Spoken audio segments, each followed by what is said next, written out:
Welcome to The Long Road. My name is Chris Roberts, your host. I'm here with Kelly Steiner from Monadnock Voices.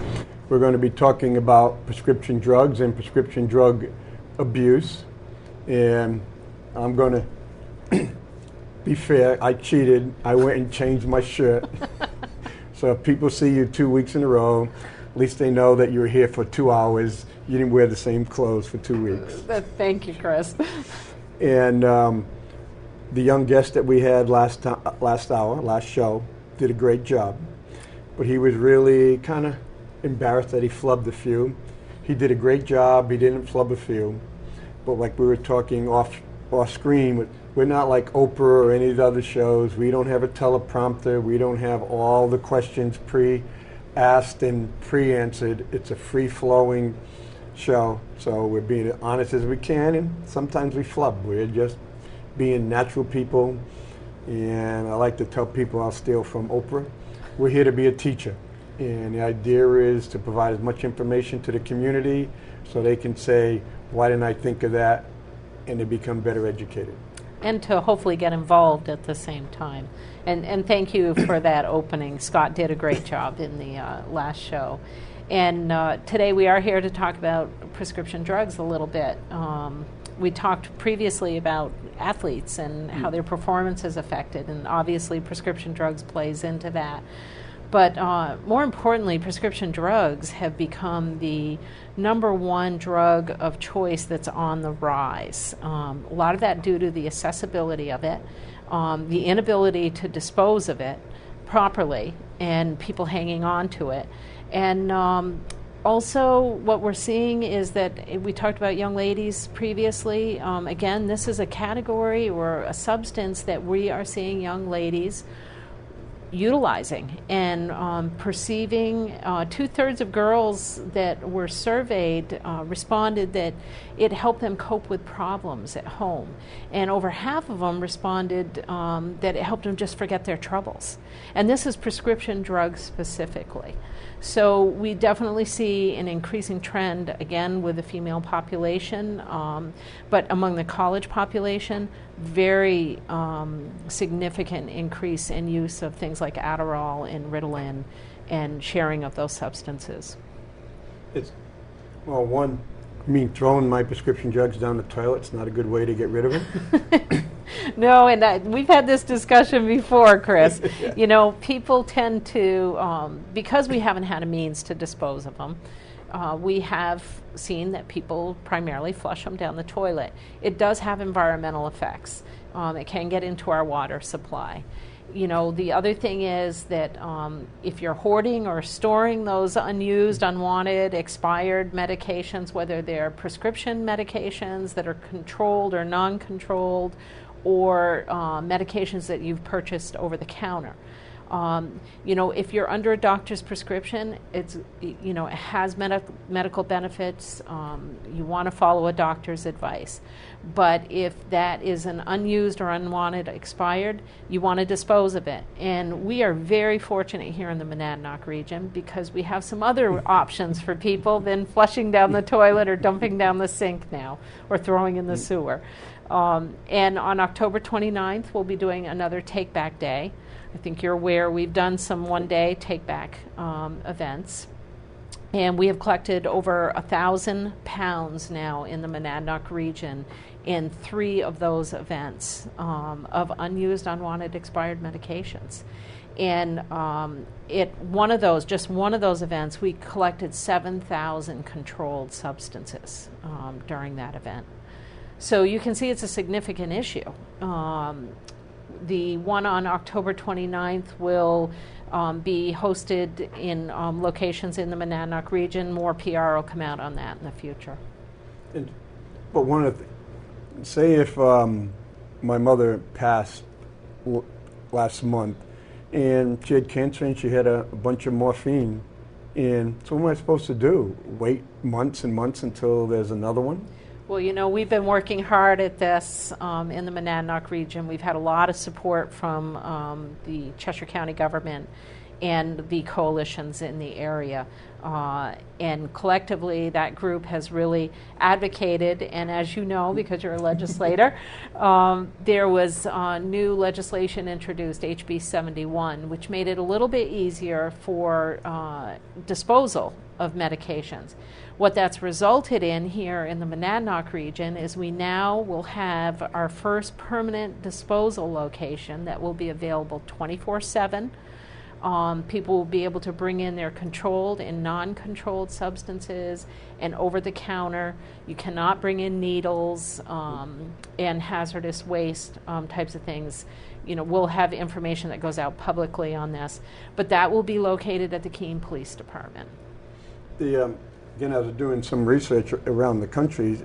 One of the problems that the police were concerned about, there had been incidents where family members or other ones have taken illegal drugs from members and dumped them in the but that creates a chain of custody problems for police officers. But we handled that with the bill? You did handle that with the bill because, you know, the reality is if somebody is wanting to bring in and legally dispose of something, I don't think the police are going to question that. You know, obviously there is enforcement issues attached to the diversion of drugs for illicit use. But, you know, people that are bringing in you use the example of somebody who had passed away. And, you know, if you're cleaning out their medicine cabinets and bringing that in to the police department to dispose of, the disposal location is anonymous. And you're just going to be able to come in. It looks like a giant mailbox, and it's bolted to the floor in there. Because the department's open 24/7, you have access to actually disposing in that. And then from there, will bring it to the hazardous waste disposal locations. So it remains in law enforcement's custody once you dispose of it. But absolutely, you can get rid of it. And I had the chance to present at the Governor's Commission the other day, and Commissioner Tumpis from Department of Health and Human Services came over to me, and he had just experienced this himself with losing a family member and cleaning out their medicine cabinets and finding things from the 1970s on. And unfortunately, as a society, you know, as we've seen more prescription drugs being prescribed, you know, more medications available to help people, we have more out there, more accessibility to it. We also have people that are ending up with a lot in their medicine cabinets, and we tend not to dispose of it. We tend to just push it to the back and leave it. So what we're encouraging is with this option now, you have both the take-back event on the 29th, or you have any time you'd like to be able to dispose at the Keene PD. And we talk about the Keene PD, was it Seabrook, I think, was the only one prior to the pass of the law? Seabrook was flying a little bit under the radar over there, and you know, but took the initiative and took the you know, saw it as a need and an opportunity. And, you know, we're doing ours a little bit differently. We are so lucky here to have community support. We wanted to get one of these boxes and didn't have the resources to do it. And one of the folks from one of the coalitions and the chair, Ton Nguyen, were out presenting to the Rotary Club. And the Rotary Club felt like this was something they can do. So the Keene Rotary Club has actually sponsored the purchase of this box, and we are very thankful to them for their good citizenship and providing this opportunity for the whole Monadnock region. Because any drugs that you can get off the street is better for the whole community. Absolutely. You know, I said we had already taken, just in 3 one-day events, over 1,000 pounds of medications. And, you know, I've been at those events, and it's just amazing to see what we have coming in. And, you know, I had someone just share a story with me of something that happened to one of the young people in our region, where she and her boyfriend went out. They were going to go out partying for the night, high schoolers, and his mom's boyfriend rather, was on methadone. And they accessed the methadone out of the medicine cabinet, and she took it and she OD'd when she combined it with alcohol. Fortunately, she survived. But, here's an example of it was accessible. Parents didn't know that it had disappeared from the cabinet and, just was misused, and it nearly cost a life.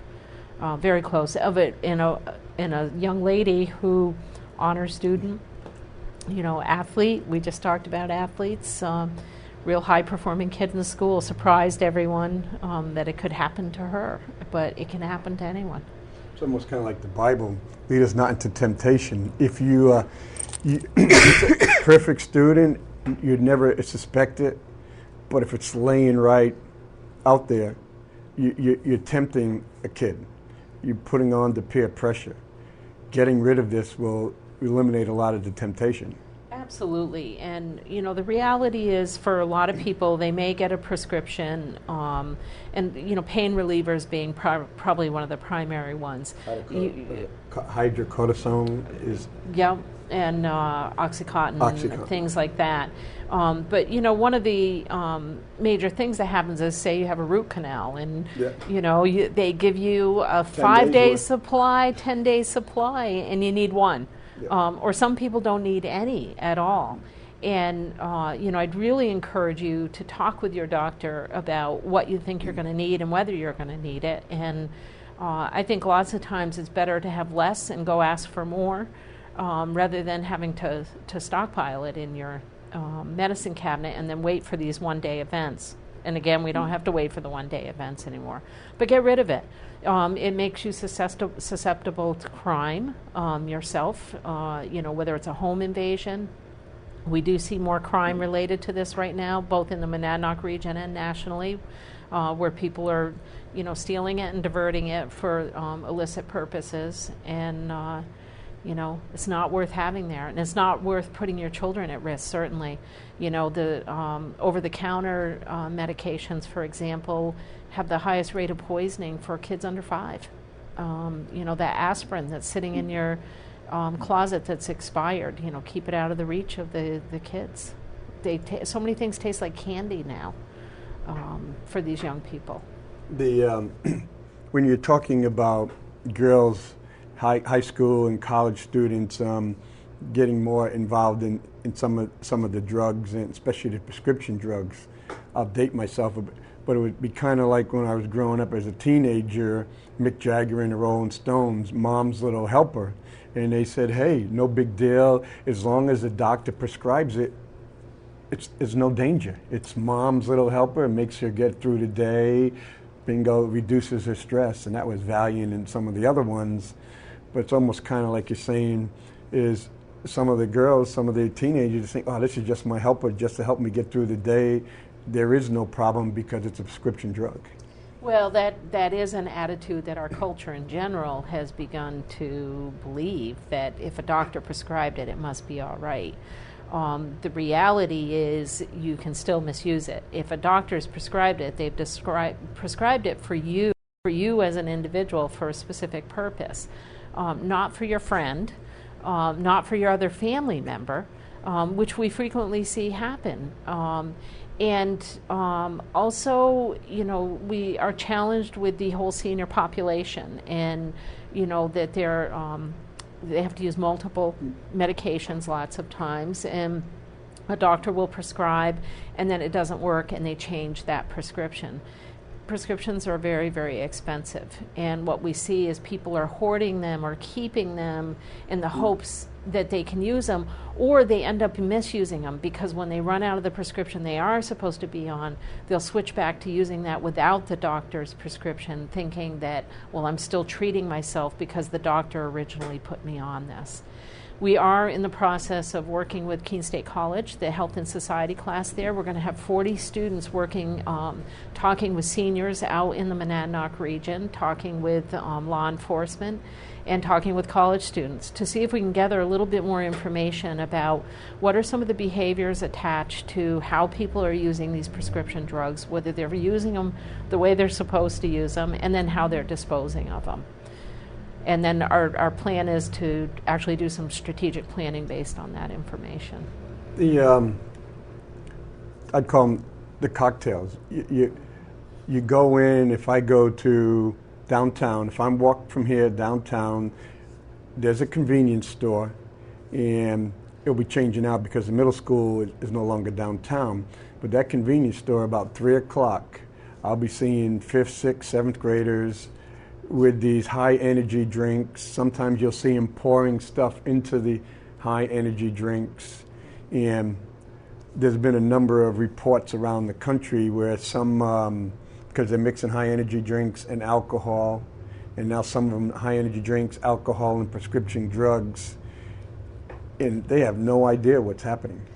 They don't, and we have that going on, and we have farming parties going on where kids will take whatever medications they can find, throw them in a pot, mix them together, and then you take a handful and you take those along with alcohol, figuring you don't know what your high is going to be. Unfortunately, you also don't know what all the other consequences are going to be when you do that. We have to remember that when somebody's prescribed, for example, high blood pressure medication, and you take that and don't know that's what you're taking, and you mix that with alcohol, that can have severe consequences, including death for people. And that's unfortunately what we see happening. And the energy drinks, absolutely a huge issue. A lot of parents like to see their kids using them because they think it gives them more energy and things. And there's been a lot of support, but now the science is really showing that there's some pretty negative effects to that. And it's a temporary thing, just like a drug is. And sometimes I kind of do the Forrest Gump thing. I'm saying, this doesn't really make sense to me. Parents will cut down the amount of sugar they want their kids to have because it says it gives them too much energy, makes them too active, but they have no problem pumping them up and allow them to drink the high energy drinks. When you talk with parents, a lot of them think that it has to do with, it helps their kids focus, which I find really interesting because I think I'm with you that I think all we're doing is pumping them up with a bunch of really drugs. They may be legal, but they're still a drug going into your body. But and cigarettes is legal too, doesn't absolutely. It? And they have health consequences, and they have social consequences. And we have to remember that. And the social consequences in this case, are to our environment and to even to your pocketbook. Oh, absolutely. Economically, no question. That there is significant impact in terms of this. And then when you look at the cost to lives, whether it's our young children, our youth, our young adults, senior citizens, and ultimately our pets too. There's consequences there. That again is also where we see the highest rate of overdose when an animal's brought to the vet. It's because they've swallowed something. An animal runs for whatever gets dropped on the floor typically, and they can get into your medications. In a couple of shows ago, we had talked about how parents can now legally be held responsible if other underage drinkers access alcohol in their property, on their property. There's a civil penalty. You can be civilly sued along with the legal consequences. There's a social host liability law. And maybe parents are not thinking about it, but to me, if I took it to the next level, if there's a social host responsibility law for leaving the alcohol closet unlocked, allowing kids to have a party in my house, go to the bathroom and open the medicine cabinet and take out 4 or 5 painkillers, and to go and parents go, well, no, there's no requirement. I think there's going to be some liability there. I think that sounds like some good legislation for one of our legislators to bring forward, Chris, because I think you're absolutely right. And unfortunately, again, it is what we see, that most people keep things stored in their medicine cabinet or on their kitchen shelves, and you open the door and it's right there. And we have to remember that as things expire, they actually change their potency levels, and can be very, very damaging in relation to that. My husband reminds me quite fondly of a situation where we had some Bengay that had expired, and he asked me to put it on his back, and, he let out a yell like I hadn't heard from him in a while, and he said, "This burns." And come to find out when I spoke with the nurse that it was because it had expired and gained this potency level and changed its chemical composition. Well, when you're just talking about my wife takes a couple of prescriptions, and I just realized she has them all laid out right by the coffee pot. Yep. Because when she gets up in the morning, she presses it and gets the coffee, and then she says, "Well, I don't want to forget my medicine," so when she gets her coffee, she opens the 3 bottles and takes her medicine right with her first cup of coffee in the morning. Yeah. And when we sit and look at it, if you have kids around the house, or you have older kids and they have guests coming in, very easily kids can knock it down. In these child-proof caps, I can tell you my 2-year-old grandson can open them because he says, "Oh yeah, push down and turn." Yeah. And I think we've got a couple of things we are working on. One is educating young people more thoroughly on that, when a prescription drug is given to an individual, it is given to that individual. It's not something that you share. You may be given something because you have back problems or a headache, you have migraines, and you have a guest come over and you say, "Oh, well, I got something I can give you that helps with that." We've got to move away from that attitude, because that's, when young people look at that, they say, "Well, geez, there's a pill for everything, and I just got to ask. And even if it's not mine, it's okay to share it." I just presented in high schools, and we're going to be doing a whole project with middle school and high schoolers that will be available to all of our area schools, beginning to educate kids about this a little bit more and set some norms or again, we're back to the values around how they use prescription drugs and why they're using prescription drugs. And it's not just them, it's senior citizens too, and it's adults. Our behavior is not real great around this. We are a society that has had a lot more available to us, and as that's become available, we haven't developed a real sense of responsibility around what that means, I think. And, senior citizens, we're definitely having some issues with, again, them hoarding to use for later use, but they're also selling to their friends because they're figuring, they're expensive. And if I can't use it, I might as well get a little bit money to pay for my next one that I need. And the economy's bad. And the economy is bad. No cost of living increase for a couple of years. And we're very aware of this, going on. And it is of concern because, again, we're back to really illicit and unused medications going where they shouldn't be going. When you're talking about how drugs are prescribed for the individual, it brought me back. When my daughter was young, we took her to the hospital because she had an infection, and they gave her steroid pills. And about a day and a half later, we had to rush her back because she had all blood blisters and everything. And we were trying to figure, she was 65 pounds. When the doctor wrote it down, the pharmacist filled it for 165 pounds. So she was giving a bigger pill based on weight. And so, yeah. If your grandmother is only 110 pounds and you take it for someone else, it's a totally different reaction. It goes Absolutely. Right to And that's what I'm saying is it's prescribed for you as an individual. It's based on your weight, your needs. Sometimes age, the whole works. Age, that's all factored into this. We are, one of the other pieces we've been working on for the last 8 months, really the Monadnock region, I have to say, has led the way in the state of New Hampshire. We have done so much work around this and had so much support from the Cheshire County government and the coalitions in this area. Cheshire Hospital 2020 does a great job. Cheshire Hospital we've worked with Dr. Seddon Savage from Dartmouth.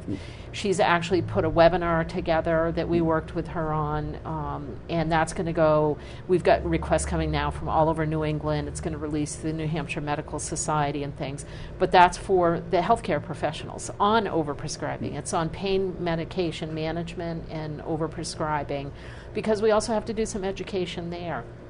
The other thing is that folks may be familiar with our underage drinking brochure that we did, and Cheshire Medical has been working with us and the Keene Sentinel as well to put together one on prescription drugs now. So parents will be seeing this coming out, much like they did the underage drinking one, as an educational tool for them to understand the impact on the body and things. When you're talking about parents, this is my third term on the Keene School Board. There was a break, especially my first 2 terms. I would say the majority of the drug problems that we had wasn't illegal drugs, it was prescription drugs. And they cause a problem is because what is abuse? And so if you're supposed to be 4 hours in between and I decide to take it 2 hours and it's having a negative effect on me, how does the nurse know if I'm abusing it or I'm having an adverse reaction? Well, you're misusing it because you're not taking it as prescribed. And again, that's where we need to work with our young people in the educational system. The Medical Reserve Corps, through the Public Health Network with Eileen Fernandez, is working with us so that we can bring some education to the schools in the area. And it's addressing things like that. And so, again, the next one is when? October 29th is the next one-day prescription take-back event, and that will be in the Monadnock region. That'll actually be all over the country. Okay. That's going to be co-sponsored by the Drug Enforcement Agency again. Those events are always anonymous. You can bring over-the-counter and controlled and non-controlled prescription medications to those events. We ask that you bring them in their original containers with all your identifying information scratched out on those, but leave the name of the substance on it and the quantity on it and the date as well. And then when it comes to disposing at the Keene Police Department, you'll just be able to bring it in just like that you do for the one-day event and put it in the box. When is that going to start up, or has it already started up? It has not started yet. The box is in. It's actually installed over there. We're getting together the signs. We want to do a public information release where we can actually tell people when they can actually start bringing things in, and what they should be bringing in and what they should not be bringing in. And again, for any of these events, you don't want to bring needles, any injectable types of things. And so that should be quite spitting it up again. They've been highly productive take-backs in the past, like you're talking about, and you're looking forward to this to be a highly successful program going forward for the city of Keene. I think what we're looking for is to level this out a little bit, because what we've seen is at these one-day events, people are bringing things in from I think the earliest dates we had on things was 1973. And, we don't want people holding it in their medicine cabinets, in their kitchen cupboards anymore. That's the disposal end of it.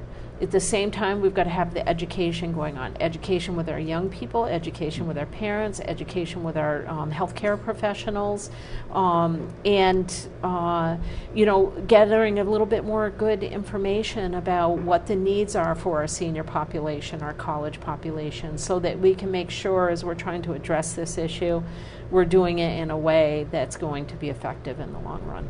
And one of the benefits of doing this is not only getting it off the streets, but then research-wise, you'd be able to say how much of these drugs are being really overprescribed and not being used at all.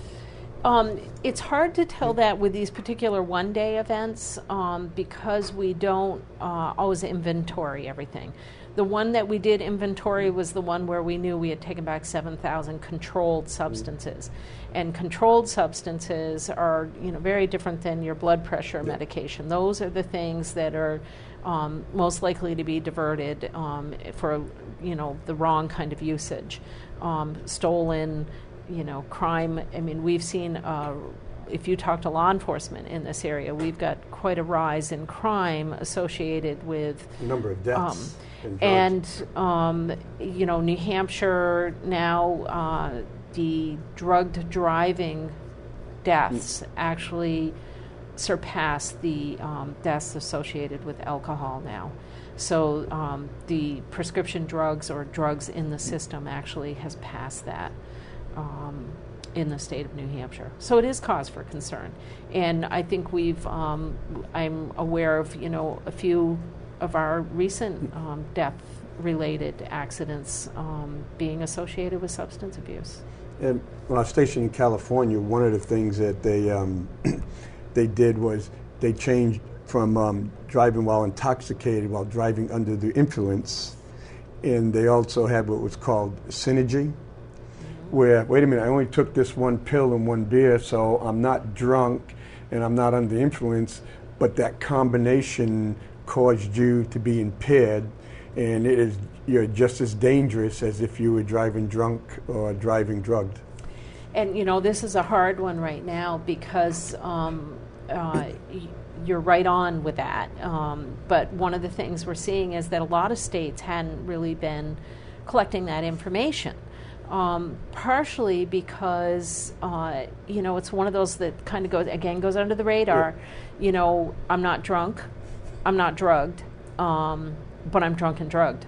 And but they aren't collecting it that way. So now one of the moves is to actually, when there's an accident investigation and things, the law enforcement's doing a lot more with collecting that type of information. We're hoping to really work with our law enforcement in this area so that we can actually collect that. When was alcohol and substances involved, and when were prescription drugs involved? And it's one of those things that we talked earlier about, there's a death of a student, and sometimes we want to ignore what the contributing factor to that death was. And I think we do that sometimes with the accidents. We're back to that word accidents, but when you drive under the influence, you run that risk. It's no accident. Yes. Yeah. And so, what else is happening besides just prescription drug take-back? Well, there's a lot happening when it comes to substance abuse in the Monadnock region, and what we're doing to address that. And you're very aware that we're college town here in Keene. Keene's just one of our 32 communities that we cover, but I was informed through liquor enforcement that they're going to be coming in, and they're going to do a saturation. And they've got business owners and restaurants that are working with them on this project, and it's really to identify fake IDs and get those out of the picture, particularly with no a college pun student. Yeah. And to also send a really strong enforcement message to the community. So that'll be happening on September 16th and 17th, that they'll be here. We'll be out joining them, handing out some good information about binge drinking and overuse, warning signs. We're not going to try to do a lot of education that night, because we figure if people have gone out to drink, they, not looking for education, but, we'll be able to give them some information on what they should watch out for as they're drinking. And we have compliance checks always going on. We've been working with the City of Keene on the opt-out initiative, and the Monadnock Alcohol and Drug Abuse Coalition, one of our 9 coalitions, has been significantly working on that. So there's a lot happening when it comes to alcohol, marijuana, prescription drugs, education to policy. And what I'll do is, excuse me, I'll end this with saying, if you buy booze for someone underage, it could cost you $2,000 and a year in jail. That is correct. and Or so- if you host a party, if you're a parent who hosts a party in your home, you run some significant risks as well, and it could cost you jail time. And just because they're looking for underage drinkers, they're also looking for overage buyers. Absolutely, and all the studies show that I believe 76% of underage drinkers get their alcohol from somebody of age buying it for them. I want to thank you, and hopefully I'll see you on the long road, but the long sober road, not the long drug road. Thank you.